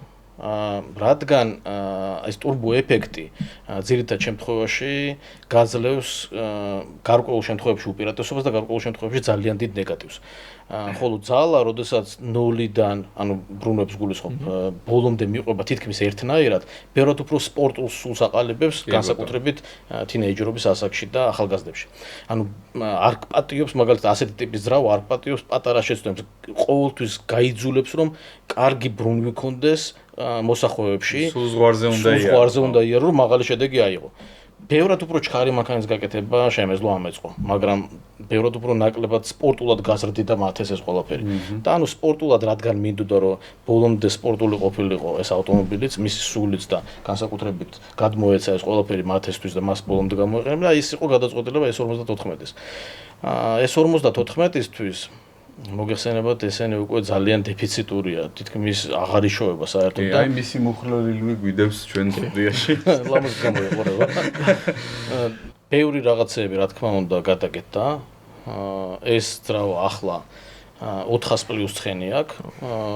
თუმცა კიდევ მეტი რესურსი გვაქვს, მათემ ახსენა რომ ჩვენ მექანიკური გადაცემათა კოლოფი გვიყენია და ესეც სპეციალურად არის, თავიდანვე შემეძლო რომ სეკვენტალური Samsung-ას ან რაღაც ესეთი კოლოფი დამეყენებინა, ეს არის გეგმა, მაგრამ ჯერ მინდოდა რომ მექანიკითაც კარგი გამოცდილება ქონოდა. პირველი შეხება ქონდა მათ ეს მექანიკურ გადაცემათა კოლოფზე, ხო? მასია ტესტებზე. ხო. პიკაპის გარდა მე სპორტულ რეჟიმში სიარულს ისეს პირველი მანქანა, რომელზეც მათე ავტომობილი გაატარა, იყო L200 Mitsubishi L200 პიკაპი. კი, ესე იყო. სანამ ტესტებს გაევლიდა, მანამდე ჩვენი მთავარი მწვრთნელის მეთიუ ჰიგინსის მამა დევიდ ჰიგინსთან ერთად გაიარა მომზადება, ერთდღიანი მომზადება გაიარა რალის ავტომობილზე. Subaru იმპრეზა იყო, ხო მე მგონი GC8 სუელ გრაუზე, ტალახში რა და წინა ხიდი მოხსნილი. უკანა წამყვანით რომ ეკონტროლებინა მოწყვეტილი მანქანა მაღალ სიჩქარეში. როგორი გამოცდილება იყო მათე? ხო იყო ფანი. ძალიან კარგი კი. ხო, რალის განსხვავებული ისა, რომ co-driver-ი დევიდ ჰიგინსი რო ყავს. ხო. სხვადასხვა ნობა. ხო, ძირთად მაგას შეცდომას არ გამოუპარეთ, ხო? არა, ნამდვილად. თუმცა მე მახსოვს რომ მაშინ თამაში გავაკეთეთ, რომ შენ მეთიუ და დევიდი ერთად დაჯექით და ну ძალიან ახლოს იყავი დროებთან. კი, თავიდანვე. სხვადასხვა ჩვენს მაყურებლებს შევახსენებ, ვინც არიცით მეთიუ მარკ და დევიდ ჰიგინსები ვინ არიან. მე მაგალითად მარკ ჰიგინსის ონბორდების ყურებაში გავიზარდე პატარობიდან მოყოლებული და ბრიტანეთის არაერთგზის რალის ჩემპიონია, WRC-ის მონაწილე და ერთ-ერთი დიდი სახელი და გვარია მსოფლიო რალის ისტორიას რაც შეეხება და ესეც კარგი ბენეფიტია, რომ ჩვენი მათეს ესე ვთქვათ მწვრთნელი ამ რანგის პიროვნება რა და მის გვერდზე ჯდომა დარწმუნებულია, რომ ყველა სანტიმეტრი და მეტრი სასწავლებელია. მადლობას გადავუხდი მე ყველა იმ მწვრთნელს და ყველა იმ ადამიანს, რომელმაც შეიტანა წვლილი. ამ საშუალებას თქვენს მადლობა, რომ ამის უფლება მომეცა. მათეს სარბოლო კარიერაში ბევრმა მწვრთნელმა მიიღო მონაწილეობა განსაკუთრებით კარტინგში და ყველას დიდი მადლობა მინდა გადავუხადო, იმიტომ რომ ამ ყველაფერს ძალიან დიდი მნიშვნელობა ჰქონდა. მის მომზადებაში ჩვენ გქონია ხანდახან რამოდენიმე დღე გადაბმულად ერთი და იგივე რაღაცების კეთება სარბოლო ტრეკზე, კარტინგზე განსაკუთრებით მსოფლიოს ჩემპიონატამდე მომზადებისთვის და არსებობენ ადამიანები, რომლებიც ამაში მაგრად გვეხმარებოდნენ და ძალიან დიდი წვლილი აქვს ჩეთქული. კი, მადლობა მათ ამისთვის. ბლიც შეკითხვებზე გადავიდეთ ამასობაში. მათე, რალი გირჩევნია თუ ფორმულა 1? ფორმულა 1. წვიმიანი ტრასა თუ მშრალი ტრასა? წვიმიანი. რისკი თუ რაციონალურობა? რისკი. აი, რაჭული ლორი თუ რამე მწვანე სალათი? რაჭული ლორი. რა, მე მექნება კიდე ერთი ბლიც შეკითხვა, ეს სპონტანურად რა, თუ შეიძლება. მათეს მინდა ვკითხო, როგორც ჩემი ბავშვობის ძმაკაცის ბიჭს რა, ქერა თუ შავგვრევანი? ქერა. ქერა, ოკეი. Nice. ძალიან კარგი. ეხლა შეგვიძლია ნელ-ნელა გადავინოთ სლოთ sim racing-ისკენ. ხო. და გველოდება ძალიან საინტერესო დღეს sim racing-ზე და ჩვენს გვაქვს გადაცემაში ეგ ფორმატი. მაყურებლებო, გამოიწერეთ ჩვენი არხი, დაალაიქეთ ეს ვიდეო, მოგვეცეთ დამატებითი мотиваცია ჩვენც და იმ ადამიანებს, ვინც ესეთ კარგ საქმეებს აკეთებს საქართველოსთვის. ეხლა კი გადავინაცვლოთ sim racing-ზე და ნახოთ მათე რა შედეგს დადებს და ძალიან მაინტერესებს მე პირადად, ასე რომ გადავინაცვლოთ. დავით.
დავბრუნდით ეს სტუდიაში, მათემ დააფიქსირა უსწრაფესი დრო ჩვენი Mazda Miata-ი ვალელუნგას ტრეკზე.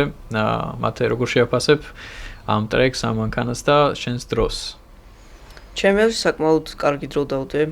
ტრასა ძალიან საინტერესო არის. აქამდეც ვიცოდი, თუმცა ამ თამაშს არ მქონდა ნასიარულები.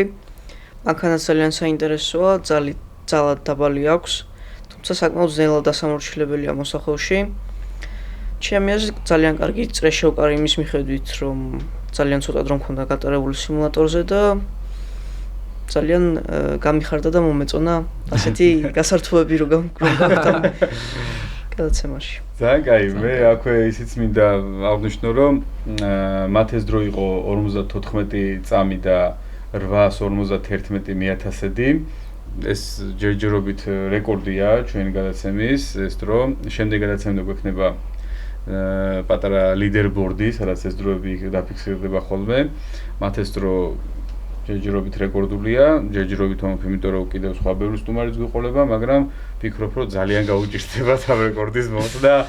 ძალიან გაუჭირდებათ, იმიტომ რომ აქვე ვიტყვი რომ მეც მაქვს ნასიარულები, იგივე ტრეკი, იგივე ავტომობილით, იგივე მდგომარეობაში და ძალიან ბევრი ვიშრომე რომ 54,860,000 დამეწერა და მათემ შეძლოდა 0.009 წამი მომიგო და პირველი შემთხვევა რომ მიხარია რა რომ მომიგეს გულით ვამბობ პირველი შემთხვევა რომ მიხარია რომ ჩემზე უკეთად გაიარეს რა და ძალიან მაგარი ისე მე და შენ ისინი უნდა გქონდეს ხოლმე რა ბოები ხო შეჯიბრები უნდა გქონდეს და მაგარი იქნება ძალიან რა ოჩახ აი მე ზუსტად ვიცი ეგ დრო რასაც ნიშნავს ზუსტად ვიცი რა შრომას ჩავდე მაგ დროში და ზუსტად ვიცი ესე პატარა დროში ამ დროის დაფიქსირება რამხელა უნარებთანაა დაკავშირებული ასე რომ მხოლოდ და მხოლოდ დიდი მადლობა მათ ესეც შეკითხვა მექნება რამდენად ახლოს არის sim racing-ი რეალობასთან აი დაახლოებით რო შევაფასოთ დღევანდელი ტექნოლოგიებით თითქმის ერთ-ერთში არის ერთადერთი განსხვავება ალბათ რაც მე შემჩნეული მაქვს არის მანქანის ჩემპიონატების სპეციფიკაციები და ტრასის საფარის მდგომარეობა. საფარის ხო, შენ კარგად გეცვენდება მათე რომ დილით შეიძლება სხვანაირად ეჭიდებოდეს ავტომობილი და საღამოს შეიძლება სხვანაირად ეჭიდებოდეს ერთ-იგივე ტრეკზე, ერთ-იგივე დღეს. მაგაშიც კი ასხვაობა. ბევრი დეტალი არსებობს, აი ხა რაც ახსენე შენ დილას და საღამოს ტემპერატურული ცვლილება. უფრო მეც გეტყვი. ისეთი სხვაობა არსებობს მაგალითად, არ არსებობს ტრეკი, სადაც მარტო ერთი რბოლა ტარდება და სხვა არც ერთი კლასი არ დადის, ხო? ჩემპიონატებში ფორმულას რბოლებზეც კი, ფორმულა 3 დადის, ფორმულა 2 დადის, სანამ ფორმულა 1 იქნება. ანუ თუ განსხვავებულია შემადგენლობა საბურავის და განსხვავებულია მწარმოებელი საბურავის მოჭიდებას იცვლება საფარის მოჭიდება იმიტომ რომ იმ ტრაექტორზე უკვე განსხვავებულია და აი მაგალითად ერთ დღეს თუ იგივე პირობებში თუნდაც ტემპერატურული იგივე პირობებში რეკორდული დროის ამოღება შეგიძლია თუ განსხვავებულმა ტექნიკამ მიარა იგივე წრეზე ფორმულას წინ ერთი ან ორი წამია ხოლმე სხვაობა ტოპ დროებში. ხო, ძალიან მიხარია მოკლედ კიდევ ერთხელ ლიდერბორდის სათავეში რომ მათეა. ეხლა კი ჩვენი გადაცემის ბოლოს ჩვენი ტრადიციული საჩუქარი, რომელიც უნდა გადავცეთ მათეს და ვაკოს. ეს არის თამარ მაისაშვილის მიერ შესრულებული მაგარი ძალიან მაგარი მათე და ვაკო თავის ეს თქვა ბოლიდით ეს ჩვენგან ძალიან დიდი მადლობა თქვენ საჩუქრად მოგესალმებით მადლობა ძალიან დიდი მადლობა ასევე გადმოგცემთ ჩვენს ავტოჟურნალებს პირველ ქართულ ავტოჟურნალს საქართველოში საინტერესო სტატიებია საინტერესო თემებია იმედი ეს მოგეწონებათ მადლობა ამით ჩვენი დღევანდელი პოდკასტი დასრულებულია. იმედია მოგეწონათ ჩვენი ვიდეო. კიდევ ერთხელ მოგიწოდებთ რომ მოიწონოთ ვიდეო, გამოიწეროთ ჩვენი არხი და დააკომენტაროთ ეს როგორც დიდ мотивაციას გვაძლევს ისე ეხმარება ალგორითმს რომ ბევრ ადამიანამდე მიაღწიოს ამ პოდკასტმა.